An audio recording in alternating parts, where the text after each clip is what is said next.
There's a single company in Taiwan that most people have never bought anything from directly. And yet if it stopped working tomorrow, your phone, your car, and half the AI industry would grind to a halt. That company is TSMC. TSMC doesn't design or sell chips under its own name. It manufactures them. And it makes well over 90% of the most cutting-edge logic chips on Earth, the ones inside phones, GPUs, and AI accelerators. Its customer list is basically the entire tech industry. Apple, Nvidia, AMD, Qualcomm, most of them don't own leading-edge factories at all.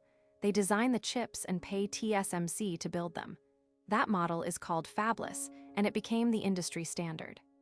It gets narrower. Building a modern chip requires extreme ultraviolet lithography machines, and exactly one company on Earth makes them, ASML in the Netherlands. So the most advanced supply chain in the world runs through two irreplaceable chokepoints.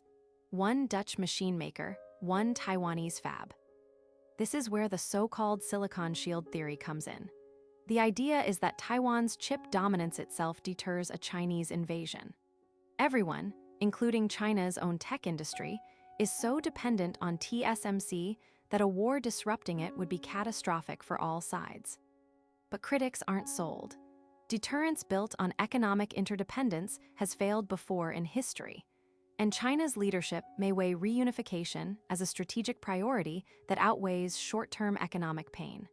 The shield might be a lot less reliable than the name suggests. The United States is trying to reduce this single point of failure. The CHIPS and Science Act poured billions into domestic semiconductor manufacturing, including a major TSMC fab under construction in Arizona. But replicating Taiwan's full ecosystem of suppliers and engineers takes years to decades, not one factory. Even TSMC's own leadership has said this out loud. A Taiwan fab moved abroad isn't a copy-paste job. The cluster of specialized suppliers, the technicians, decades of accumulated process knowledge, none of that instantly transplants to a new site somewhere else. So picture a serious disruption. Conflict, a blockade, or something simpler. It would ripple through nearly every category of modern electronics at once. Cars, phones, fighter jets, AI data centers. All those differently branded products ultimately lean on the same handful of fabs. And it's not just geopolitics. Taiwan sits in an active earthquake zone. A serious quake near TSMC's fabs, like the one in 2024, can briefly halt production without a single soldier involved. Meanwhile, the fab has already become a battleground short of war.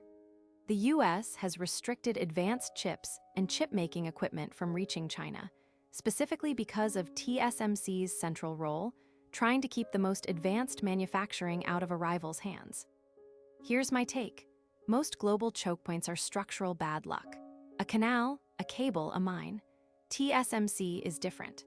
Its dominance is the product of decades of deliberate specialization that made the world far more efficient, and it also concentrated an existential risk to the entire global economy onto one island that a neighboring superpower claims as its own territory. That's a remarkable achievement and a terrifying bet at the same time.